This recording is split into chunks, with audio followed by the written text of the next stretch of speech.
All Hey, right, welcome back to another episode of Real Talk Michigan Edition, where technology is not our best friend. Jeff here, Dan, what's going on, dude? well, right before we went live, I told you that you all right? You can hear me? You good? Yeah, I can hear you. I'm Okay. listening. No, your facial expression was like, is he there? But but no, like my furnace like took a shit on me and I had to do a little troubleshoot and got it to work, so we're good, we're live. Yeah, it's way too cold, and I have a furnace right now. Yeah. So, um, well, the last time we spoke on this podcast, Michigan had only beaten Ohio State 2 times in a row, and now it's 3 times in a row. So, I don't know how many times in this pod there will be trolling. There will be. I don't know how many times. But let's just start from the very beginning. So I came over your place about 11 on Saturday. 2 other buddies joined us. Shout out Corey. Shout out Cody. Your kids were all hyped in their Michigan gear. Place was excited. And from the very beginning, I don't think I ever lost total confidence that they were going to win the game until literally the very last drive. We'll get to that later, but overall, what a great day! And yeah, what do you think? Well, how was your Saturday? I mean, it was good. It was on on the edge of my seat the whole time. I felt going in nervous as always when you got a rivalry game like this. But I felt in my gut that I'm like, there's no way Michigan can lose this game. Like I don't see them losing. There's no doesn't it wouldn't seem real if they did. Um, Obviously came away with the W, which was great. Made plays when they had to. This game wasn't really affected by penalty calls or anything like that. A few plays that Ohio State fans were bitching about on Twitter, but you know, um, I think it was just so bang bang, real time. It is what it is. But won it fair and square. And I've said it many times on this show. Michigan is a team of damned if they do, damned if they don't. They lose this game. We would not hear the end of it of, oh, see, told you so. Couldn't do it without Connor Stallions. Of course, right?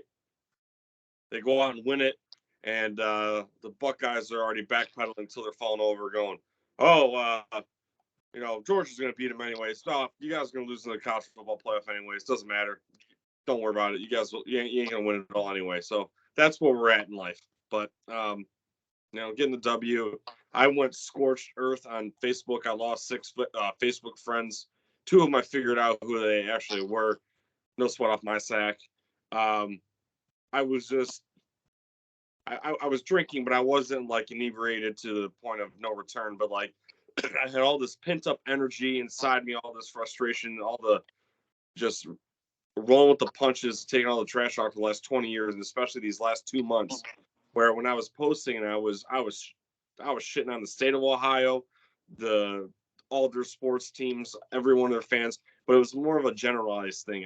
There's a few Facebook friends, people I know in person, know real well for a long time, and just nitpicking every day, every week, every time there's a news update in the kind of stance, just constantly on Facebook, just poking and prodding the bear and just talking shit, running their mouth. So it was time to deliver it right back.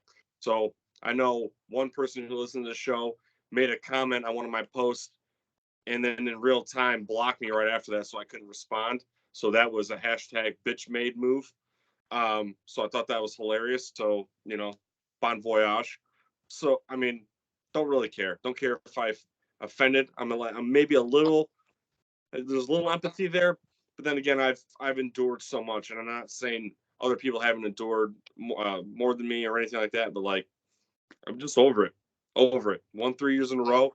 I don't care what happens in 2024. We have these 3 years, and no matter what happens, man, gonna remember it for the rest of my life. And before I hand it off to you, I wasn't originally gonna go to Indianapolis, but now I am. So Indy 3 years in a row and in person.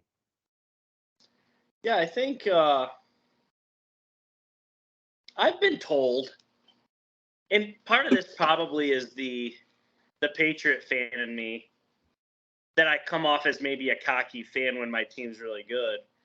And in all honesty, it was like, well, there was a confidence because there was so much proof in the pudding. Like, I knew if Tom Brady was going to have the football on this day, there was a very, very, very, very good chance we're winning the game. Doesn't matter what the point is. Doesn't matter at what point in the game we're losing, down 28-3 or up 50. Like, it just seemed like we were always going to win. Well, most of my fandom with Michigan, that's been the complete opposite. And I, much like you, I currently live in Ohio. I hear all the time. I have so many memories of the next family event, the next day I go into work, social media that day, immediately following the game, my phone getting texted, called, because people love to, like, they know that I'm a passionate fan. And while you were kind of like the Debbie Downer of the Brady Hoke, Rich Rod days, like, now we're just going to lose, I was always the kind of like the optimistic one. I always thought we could potentially win, or this could, and then it's like you always ended up being right, and I ended up always looking foolish. But it was like that was the road I was always willing to go down. Well, over these last several years, I've been pretty obnoxious, and I'm okay with that. Like, when we beat Ryan Day in Ohio State in 2021, I immediately, the first thing I posted was fire Ryan Day, because I was sick and tired of everybody coming at me with, when you firing Jimmy, when's Harbaugh getting fired? That was always the thing. Or, man, your coach doesn't even wear a headset. He sucks. It was always something, and I was so over it. And these last couple of years, it's just like this built-up energy and this newfound love for a team that I already loved so much. And it's just like it showed me what this team could really be. And gosh darn it, like, beating Ohio State is always the Super Bowl, but it's weird because, like, the Big Ten championship game the last couple of years hasn't felt – it's felt like a regular Big Ten game that we just have to win in order to move on. But it doesn't even feel like they've ever been in doubt. But these playoff games, man, it's like a second Super Bowl. It's like winning the Super Bowl, and then you have to immediately play another one a month later. I can't wait for that moment. We'll talk about Iowa in a minute. But one last thing is just like, through the cockiness and maybe the obnoxiousness that, you've obviously shared and you just said you admitted to, and I've always been this way. The one thing I told an Ohio State fan this week, I said, you don't know how it feels. He's like, yeah, I do. This sucks. I said, no, you don't. 7 more times, buddy. 7 more. And then guess what? You're going to get a fluke one in there. And then you're going to lose another 8 or 9 in a row, whatever the heck it is. Yeah. I said, you don't know how this feels. You think you do. You think you know how it feels, but it sucks. And these Ohio State fans have done nothing but diminish every single win these last 3 years. 2021, every squirrel finds a nut once in a while. 2022, it's, sky's falling, but, turns out you're cheating. Cheaters! Oh my gosh, cheaters! And now 2023 with our interim coach, we beat you again. And now it's, well, you're still cheating. Connor Steins. Oh, our quarterback sucks. Oh, we'll get you next year. You know what? I'm here to tell you, you might. Michigan's about to have damn near their entire team drafted, and their coach might not come back. But guess what? Like you just said, you can't take these 3 years. We're building something. Things are moving in the right direction. Even if Harbaugh would have left, things are moving in the right direction. This team has a newfound belief, and 2 guys on this roster have lost to Ohio State. That's wild. Like, everybody else is like, We don't know what it's like to lose to Ohio State. You know, I rambled a lot there. All I'm trying to say is like Michigan fans have had it rough, and now we're kind of in the driver's seat, and we've become the annoying Ohio State fans, and Ohio State fans are like flabbergasted by it. They're like, why are you acting like this? I don't know, because you have for your entire life. Yeah, it's again, I'm not trying to, in my post too. I'm not trying to lump every Buckeye fan into one group, but like I said, I did generalize it. But again, the backpedaling and the deflection is absolutely adorable. I've seen, Twitter tough guys online, breaking down film, saying, "Oh, if the defender would have just turned his head around and knocked the ball away." Okay, and guess what? He didn't. I mean, how many coulda, woulda, shouldas are there in a football game? Then it's like, oh, Michigan just started to win these 3 games over the last 3 years when Connor Stalions has been a volunteer affiliate with the program since 2015. So all the other work that he's done from 15 to 19 or 15 to 20 sure didn't work. 2021, he was still a volunteer. Signs, no signs. You got blown off the ball, and the line of scrimmage was literally dominated the whole time. And Hassan Haskins could tiptoe 5 yards to carry. It actually was like over 6.5 carry. But don't forget, last year was like, oh, we only got out physical and we only got beat on 5 plays. In those big games, what happens in key moments, the players come up and make plays. Now, the reason why Michigan is now in the driver's seat with this rivalry, and I mentioned it on my show, is the emphasis that was put on this game. The same thing that everyone's bitching, all these Ohio State fans are bitching about Ryan Day not taking it seriously. Took till 2021 for Jim Harbaugh to do the same thing. Okay? For being a Heisman finalist quarterback at Michigan, his stepdad was basically Bo Schembechler. That was one of my gripes with him. It took him all this time to treat this game with a little more salt and pepper. So they spend all off season, even in weeks of practice, prepping for a completely different team. In 2021, they started, scheming up, designing plays for Ohio State. 2022, they even got ridiculed for last year, the Georgia drill. They brought, they get to Georgia in the playoff, they realized how far away they were. So they implemented this drill. So 10 minutes every day after practice or during practice at the end, they're going to do something with the Georgia drill, which was more of a workout than anything. It's something to strive for. So you built a culture, you got the players to buy in, and for the last 3 years, you have that same cycle of players sitting on it. And now when these new guys come in, it's going to hopefully carry and go throughout. Ben Herbert, the strength and conditioning coach, is a big part of that. Is one of the catalysts in this program change. Oh, you also hire Mike Hart, who has a phenomenal track record as a running backs coach at Indiana and at Michigan. Oh, hey, you also got 2 NFL defensive coordinators come in, and not Don Brown, whose signs were stolen by Ohio State and shared amongst 4 other teams. Yeah, he's gone. You hire Mike Elston, who has Michigan ties, who was at Notre Dame for a decade with Brian Kelly. Look at who he coached there on the D line at Notre Dame. One guy named Stephon Tuitt, pretty good Steeler. Just going on forever here, whatever. But coaching changes, culture change. That's what happened. That's what Ohio State is bitching about with Ryan Day. Now, I don't think that Ohio State is taking this game anything lighter, but there is something to it, and I think it's just that Michigan has now reached that bar, maybe exceeded them by a step or 2. That's my personal opinion. The corny ass TikTok dances are corny ass TikTok dances. I don't think just because they do them doesn't mean that they're soft. Another Twitter Ohio State Buckeye fan was like, "Oh, we got to stop recruiting these 5-star. We got to stop. We're just about 4 and 5 stars and develop guys." Okay. So you just want to stop getting the Georgia and Bama commit players, just because you don't want suburb kids, you want dogs.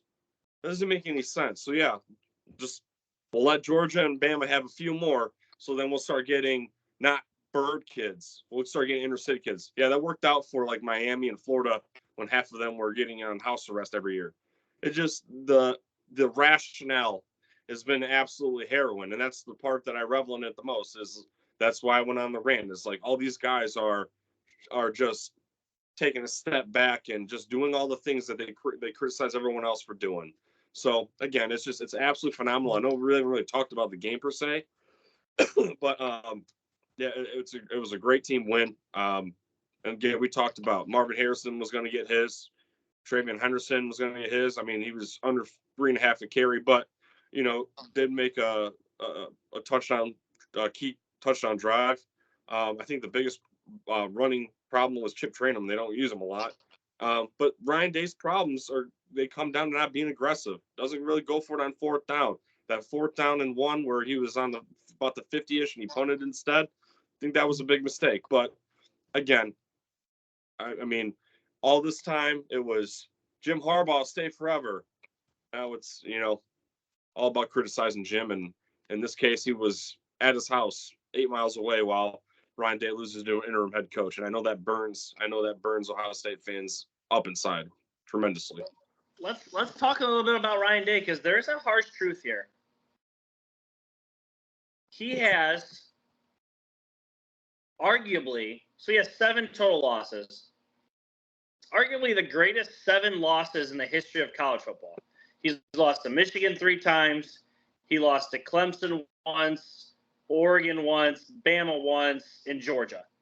Like, that is elite. But then when you start asking yourself, well, where are the good wins? He beat Clemson in 2020 to get blown out in the national title game. And I'm not discriminating his win in the playoff game, because he has a playoff win. Outside of that playoff win, what is his other key win? What, Notre Dame? Yeah, we beat them in 19. We don't even talk about it. What was it, like 18th on our 25 best wins we did over the last summer? Oh, it's 18th? Nobody cares about Notre Dame. Like, what are your other wins? Penn State? Yeah, we beat them like a drum too. Oh, you talking about when you blew your load against Michigan State the week before us? Nobody cares about winning against Michigan State. So there's this stupid-ass fan, Sam Block, on Twitter, and this week he had the audacity to basically point out all Urban Meyer's random losses against Purdue and Iowa and Virginia Tech. And I couldn't help but respond and defend Urban Meyer. Weirdly enough. That's weird. I don't recall Urban Meyer ever losing to Michigan. And I also, let me check notes, he has a national title, actually 3. Urban Meyer and Ryan Day are not in the same breath. And Ryan Day, I am sick and tired. He's 51-7. Who is relevant in that 50 other wins? The one is Clemson. The rest of the 50 are trash. Trash, I'm saying. Ranked Notre Dame is booty. What are they, 3 losses right now? Nobody cares. Penn State's better than them. We ran for 400 yards on Penn State last year without trying. Like, Ryan Day does not beat anybody with a pulse because he coaches scared in big games and he coaches not to lose. Urban Meyer leaving Ohio State has left this program in shambles, and they did not realize it because they ran his ass out of town, first off. Just like Michigan has almost tried to run Harbaugh out of town, and the NCAA is trying to run him out of town.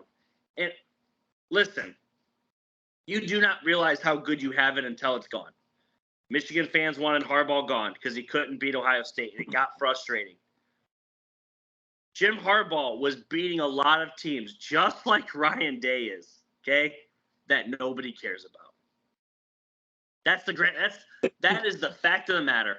Until you finally get it done, and to Ryan Day's credit, his second best win is a loss to Georgia last year. That's your second best win, is a loss to Georgia. And now your third best win is a loss to Michigan in 2023. Like, that's where we're at. Ryan Day needs to be held more accountable. I'm not saying fire him. I would not fire him if I was Ohio State. I wouldn't. For the exact same reason Michigan couldn't fire Harbaugh. You're not getting anything better today. You're not going to. But at the same token, look yourself in the damn mirror, okay? because, yeah, you might beat Michigan next year. They're losing half the damn roster. But the way that you're currently constructed, we're beating you like a drum. That's just how it is. Let's talk about this game. Blake's birthday, okay? One of the big headlines coming into this one, obviously, Michigan wins 2 straight. The rushing leader of this game. But whatever team wins the rushing battle wins the game. Last 21 meetings. Well, it was true for this one too. Michigan ends up winning the rushing battle. I think it is 156 to 107. 39 attempts versus 28. Both teams averaged 4 and 3.8 yards a carry, so pretty equal. Just Michigan was able to stick to it. I think one of the keys to the game, not keys, one of the major turning points of the game, and I'll turn it over after I talk about this. The first 2 drives, they hadn't targeted Marvin Harrison, okay? And both teams had punted twice, and it goes back to Ohio State. And I literally say to you guys, I'm like, man, a turnover's huge here. And they throw an under curl route to Marvin, and Will Johnson picks that off. You can't throw that route there. You hadn't targeted Marvin in the first 2 drives. They knew it was going to him. They knew it was going to him. Run a stinking pump fake or something. You cannot run that route. And Will Johnson, by the way, I don't know if you know this. I think he has 6 picks on the year or 5 picks on the year. All but one of them are underneath picks. Basically, he's not picking any ball off that's getting thrown deep. They're all underneath curls or slant routes that he's jumping the route. He's a great ball jump. He's a ball hawk that jumps routes. That's what he does. He's Asante Samuels right now.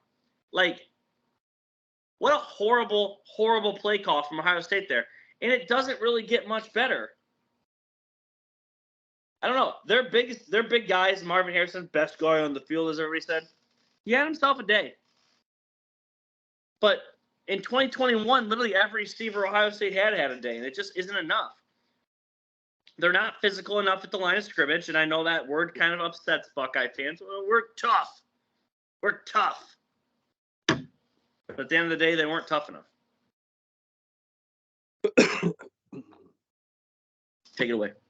Well, I don't know if I really have much else to say, I guess, but, I remember going into last week and on Twitter, again, the Monday morning quarterback film breakdown session that Buckeye fans were having were trashing Will Johnson for getting beat on his first game ever as a freshman a couple years ago. In the 4th quarter of a 40-point blowout.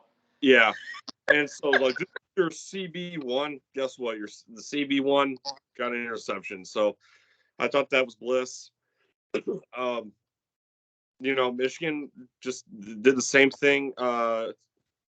Sample size from what they did in Happy Valley. That is, on their last possession, they do 13 plays for 7 minutes. Now they didn't score; they kicked the field goal instead, which obviously kept this game within reach for Ohio State at the end of the interception, the second one. But just again, good team win. The players stepped up when they did. They only logged 1 sack, but they were in Kyle McCord's face when they needed to.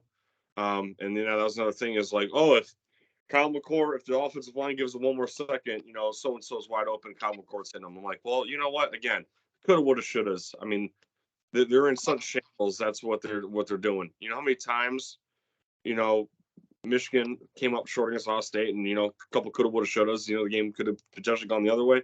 So just give me a break with that. But I think this Michigan team has got the stuff. I mean, I'm still all on the narrative that I put out there in the beginning of the season was it's an out of your bus. This is the year to do it. Who cares about what the off the field situation is? I think this is going to be Jim's last run, last dance. Got to do it. But losing Zach Zenner and then the very next play, Blake runs and busts off the touchdown. I thought that was picturesque. That was awesome. And then finally, we've been waiting since the 2021 Big Ten Championship to see it. But Donovan Edwards finally launches a pass. Wasn't for a touchdown, but it was for 34 yards. So we finally got our double pass. It was great to see that. But 2 good teams battling out. I think the most of the fan bases thought that Ohio State's linebackers and pass rushers were strengths, and they were a liability. The tight ends, Colston Loveland, AJ Barner, burnt them over the seam all day long, missed tackles, and is what it is. I think Kyle McCord too is he's a good quarterback. He's going to need time. This is his first year ever starting, so the hatred and the criticism. I mean, you don't perform well, you already criticized, but sometimes I think it's a little unfair. It's like you can't expect every quarterback to come into your system and just automatically be a plug and play. It took really JJ McCarthy for this thing to really take off, and they're already hoping Aaron Nolan comes in here for early period in spring, but I think it's just a little early to give up Kyle McCord. That's, again, count your blessings. 2 years ago, you had 3 quarterbacks that could start anywhere in the country, all on your roster. One goes down, the other one steps up, and now you're at a time where you have to work in somebody. That's what happens. We just talked about how the team that rushes for the most yards kind of wins this, but the thing that I've seen the last 2 years is the team that comes ready with the bag of tricks has been more successful. Because, while Michigan obviously won the rushing battle, I personally don't allude that to what won this game. There was a couple of things that really stood out. You already talked about Donovan Edwards, the pass, for 34 yards. The Alex Orji run. Ohio State had no clue what was going on. It's like they had never watched a game with Alex Orji. Now, mind you, he hasn't played a lot. We've complained about it a ton, okay? But what does he do once he comes in? It's like you haven't watched film. He runs the ball immediately. That's all he does. He took 1 carry for 20 yards, and then the next time they tried to run it again. It didn't work. Wasn't sure why they ran it a second time, honestly. But, it's just like the things that we were seeing from this team, it's just like, are you trying to win? Nothing crazy. Nobody tried a fake punt or fake field goal or anything like that. But Michigan opened up the bag of tricks.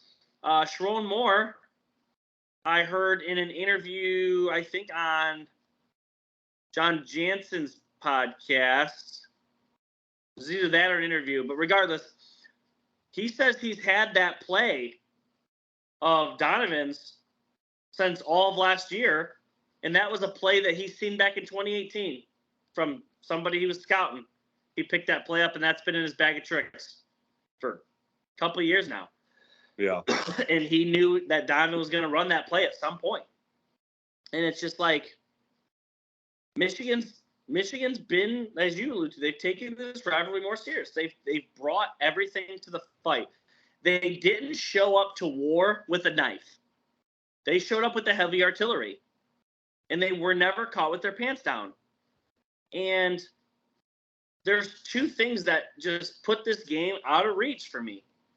When Zach Zentor goes down, an All-American right guard, arguably the best guard in the entire country, with a freaking twice broken leg, and we come back from commercial, and it's the entire football team on the line, and us boys, we're standing there, we're like, you've got to be kidding me. This is, come on, like seriously? And Blake House is it? Are you kidding me? Are you kidding me? And it's just like, we aren't losing. Like there's nothing you can do to stop it. And if that play wasn't the sole defining thing, when you get the ball back, I don't care if you come away with 0 points. You go 13 plays, 7 minutes. You know how defeating that is to the other team? Yeah. And I hated kicking the field goal there. Hated it because for the first time in that entire game, I thought there was a chance we lose. And I would have been sick to my stomach had we lost on those terms. But James Turner with ice in his veins, who doesn't get enough credit for, by the way, ice in his veins, boots that through. No questions asked, makes it. And they hold him off because Kyle McCord's limited, and he targets Marvin Harrison all the time. And, Buckeye fans are saying, throw it to Marvin. Well, he was picked off targeting Marvin twice. So, yeah, I don't know. We beat this game to death. We're obviously both very excited about it. It never gets old beating Ohio State. Anything else before we move to how we win, how we lose, how we improve? I have a question for you, but I'll ask it to you after we do our segment here. You sure? Yeah. How we win.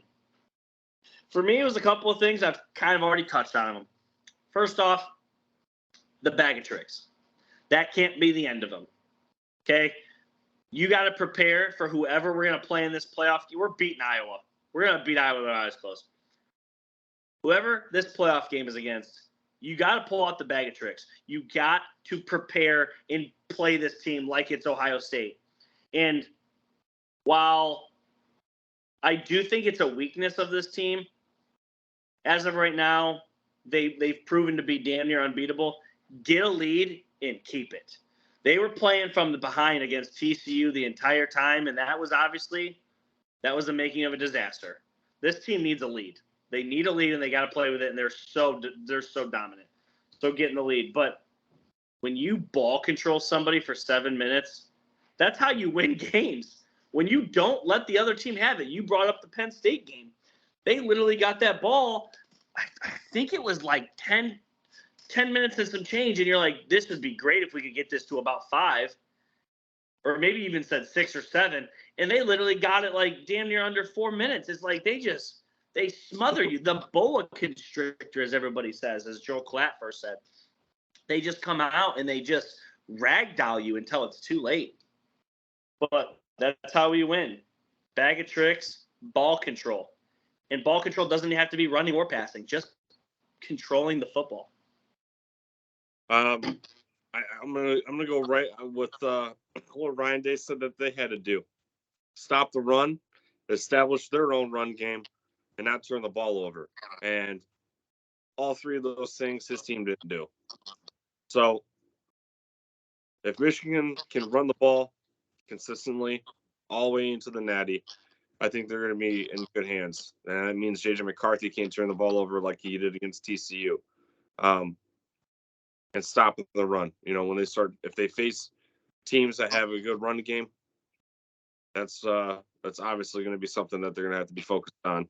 I think a lot of these teams that they could potentially face are probably more pass dependent than run, but we'll see how that goes. I mean, I hate to really kind of like, I don't want to like avoid the question here how we lose, but you lose Zach Zinter to a season-ending injury. Will Johnson's kind of beat up. Those are two massive pieces. For me right now, injuries is how we lose. And the second thing is probably just, while the bag of tricks is you want to see them, just being too cute. It became too much against TCU. While the bag of tricks is needed, it's got to be well orchestrated and calculated. Being too cute and injuries, those are my two. I'd probably be on that same wagon with you. How we improve? Gosh, man, it's just like the energy of this team, getting Jim Harbaugh back. There's a mentality of this team that just it does not waver. I'm drawing a blank on the strength and conditioning coach. Help me out. From Ben Herbert. Thank you, Ben Herbert. So let's do an interview with him this week, John Jansen's podcast. And he said something, and I did not even think of it this way. This team has faced zero adversity on the football field this year. And he told the team when Coach Harbaugh was suspended that they were blessed with this adversity. They needed something. All the great ones have a chip on their shoulder.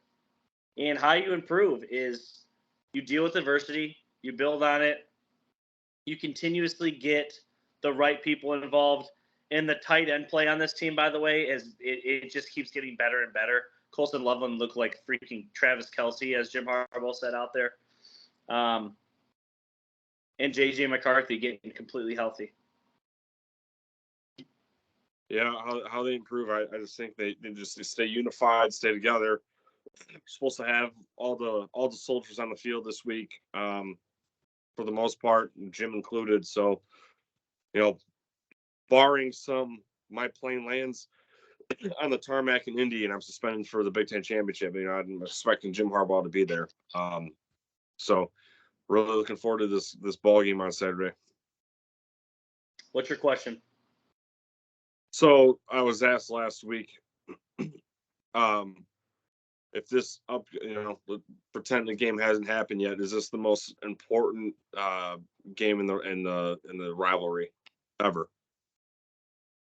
And then I said no. I said the most important game was 2021.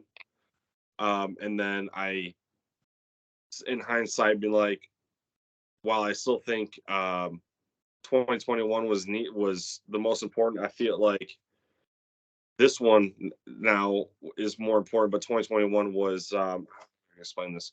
2021 for me is like I don't know how to say this. I mean, I fucked that all up. So again, I was asked the question: is this game coming Saturday the most important in the rivalry? Why don't you just go ahead and answer that real quick? So I gave my answer last week, and I said I think it is because, first off, every year that this rivalry keeps expanding, the conditions change. And this year it was not only is it the winner of this team they're beating their rival. The other team was eliminated from the playoffs, because that's how tight this season was. So the winner was not only going to play for the Big Ten championship, which is almost automatic, they were going to get a playoff spot almost by default. Okay. And while last year Michigan beating Ohio State got them a playoff spot, Ohio State still got one. And 2021, I just look at that. I'd look at that season differently, and I'll get to that in a minute because it is super important, but in a completely different way. Somebody, shout out my guy, Andrew Nutter, he actually pointed this out to me, and I completely agree. This season was super important because the quality of competition that will sit inside that college football playoff, in my opinion, isn't like years past. This Georgia feels like it can be got. I don't know if you agree. Oregon kind of scares me. Florida State, I pray we get them. I pray we get Florida State. Ohio State, sure, get back in. Not scared of you. Not scared of Bama. Not scared of Washington. Not scared of Texas. I mean, the one team that kind of gives me some pause is Oregon. And Oregon might not even get in. So, truthfully, this game was the most important because, A, it's the last year before the expanded Big Ten, the mega Big Ten, if you want to call it that. Okay? It's the last year of the 14 playoff. So the loser was de facto eliminated, basically. 2021, you can't compare to it because 2023 doesn't happen without 2021. But that doesn't mean that 2023 can't be more important than 21. Just by default. You can't get your driver's license without getting your temps, apparently. You know what I mean? But, that doesn't mean that getting your driver's license isn't more important than your temps. You know what I mean? Right.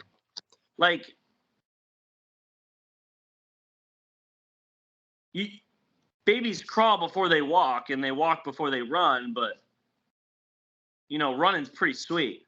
It's pretty important. I don't know. It's just like Aiden Hutchinson sacked C.J. Stroud 3 times and dominated him, and Hassan Haskins scored 5 times, so that 2023 could compete for a damn national championship, and here we are. Yeah, so the reason why I asked that is because we've kind of touched on that last week, but I want to ask that again in hindsight. The reason for me is because 2021 still, to me, in my opinion, is was the most important because we're here because of that. And without 2021, this coaching staff might not be here. Some of these players might not be here.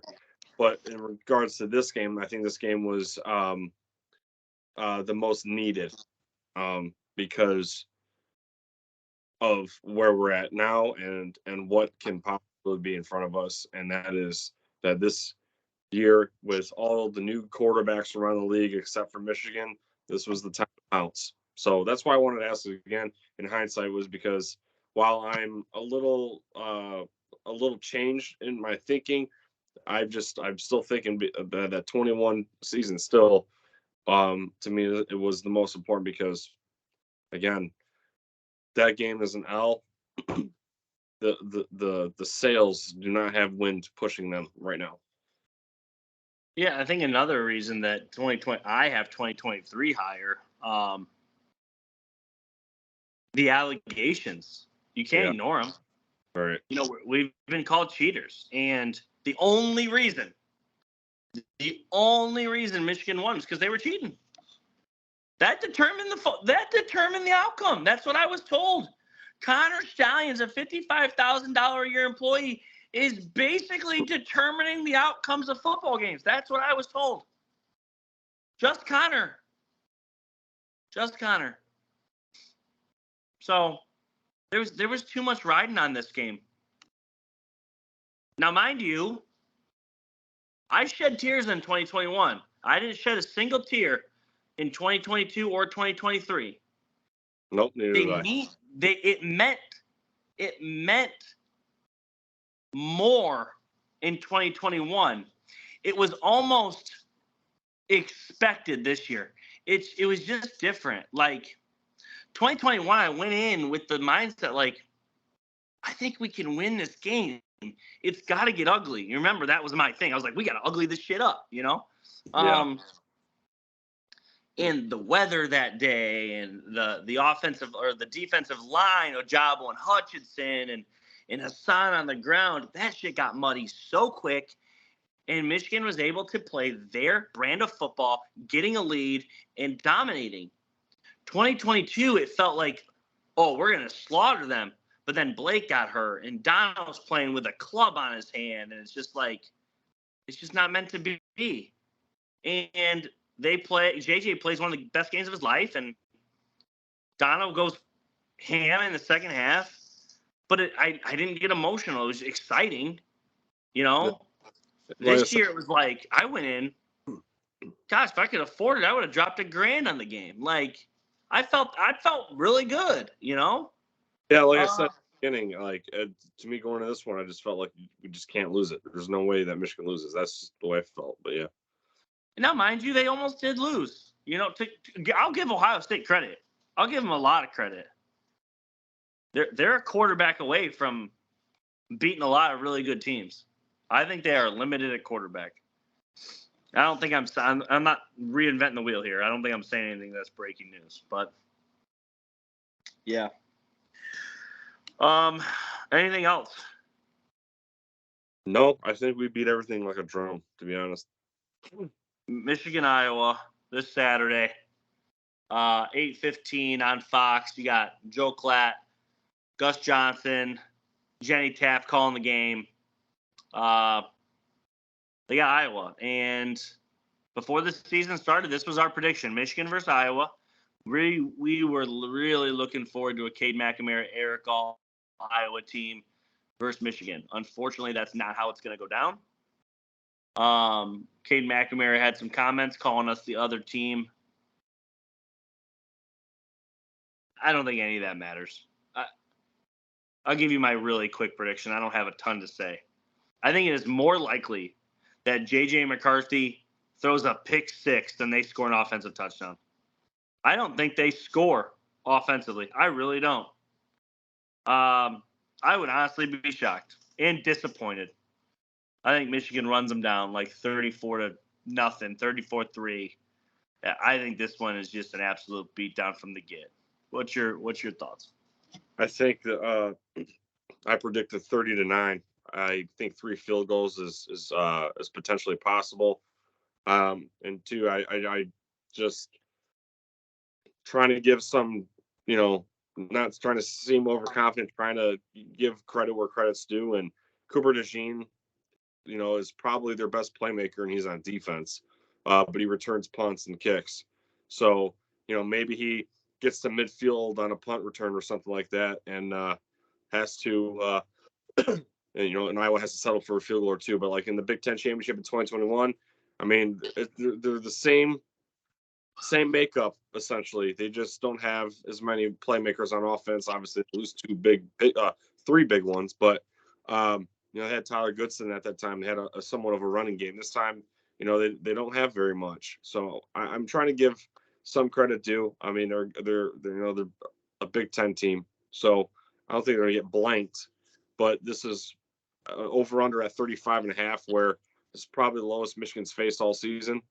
Their best wins on the year were on the road at Wisconsin and on the road at Iowa State. And at the time for Iowa State, they had Caden McNamara, and he didn't look great in that one either. So no Eric All. They don't have Luke Lachey, their other tight end, and their best wide receiver, Nico Ragani, has 0 touchdowns on the year. 0 touchdowns on 26 catches for 227 in yardage. Guess who their leading receiver on this team? Eric All. He hasn't played since October 14th. That's how bad this passing game is. So they fired Brian Ferentz. They called it quits with him. And their offense is still putrid. You look at their schedule. I mean, even when they fired Brian Ferentz, it's like 12-10, 15-3, 20-0, or 22-0. It's like if they get 17 points in this game, I'll be stunned. I'll be shocked. Deacon Hill, the quarterback, 976 yards, 5 touchdowns, 6 picks. His completion percentage is 48.3. Sacked 16 times. That's awful. I mean, he's barely above where Cade was before Cade got hurt in stats. It's not pretty. So again, what is their strength? Their strength is defense.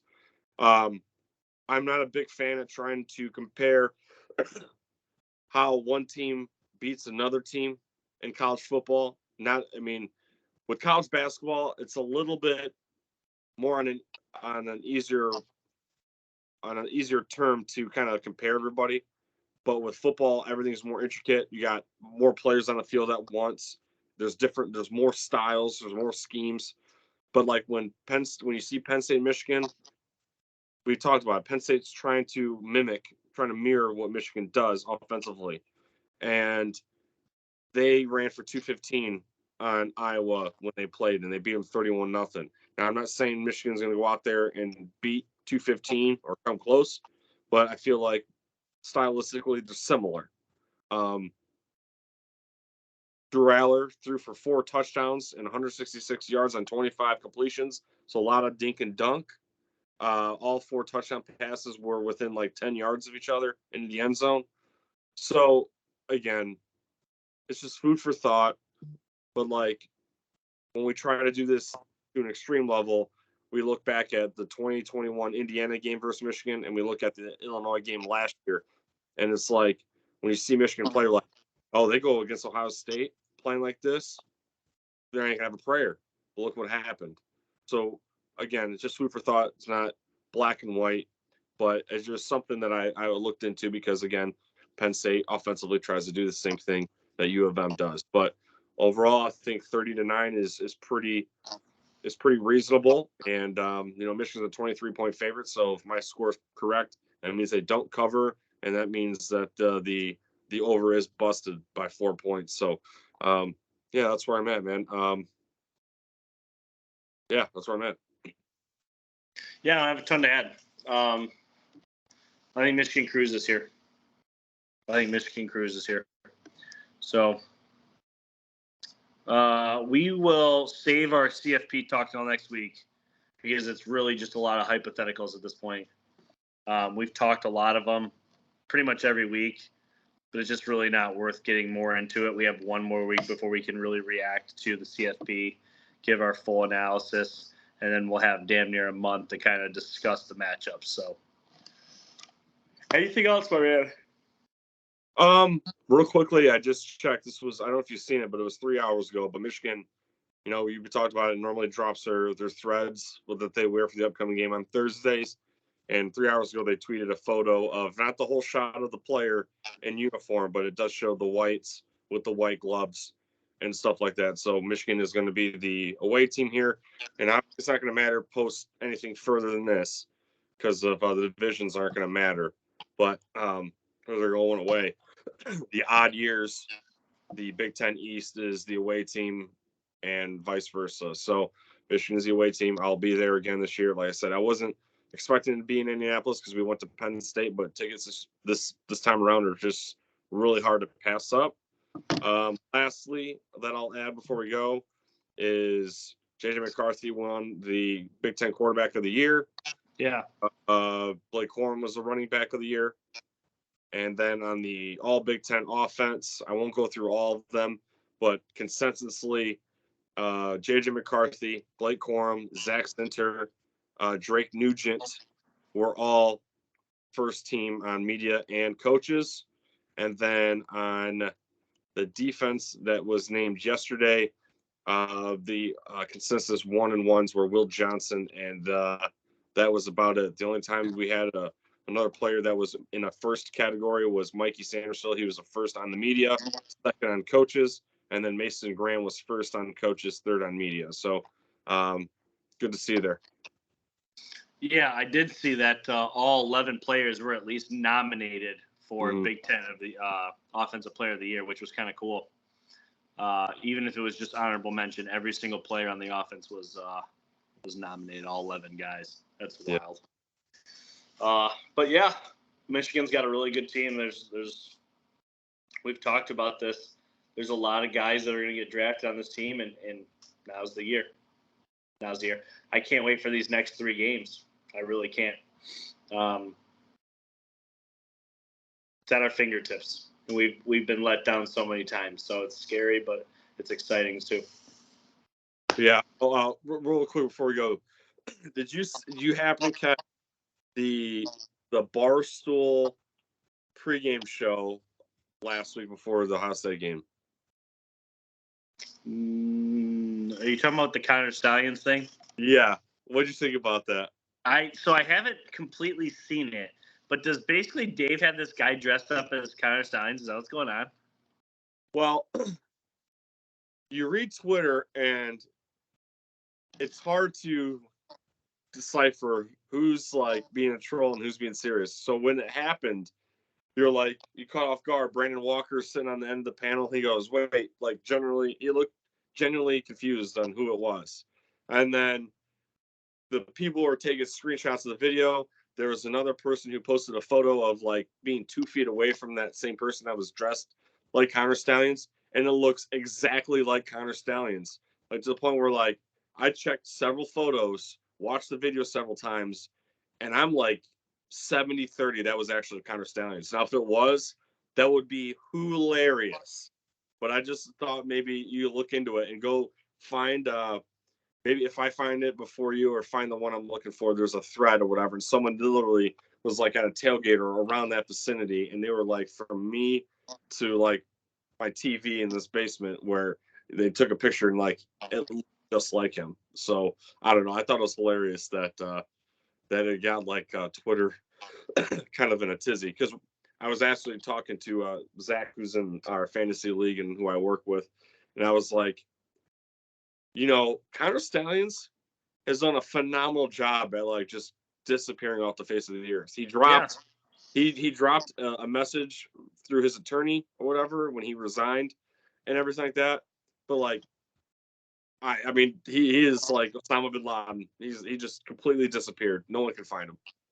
So that same guy you're talking about was in Dave Portnoy's pizza review today. that he Yes. dropped. Yes. So yeah, I don't. The whole thing's laughable to me. Yeah. But I swear to you, if Dave Portnoy somehow hired Connor Stallions to be this troll, Yeah. that's the funniest shit ever.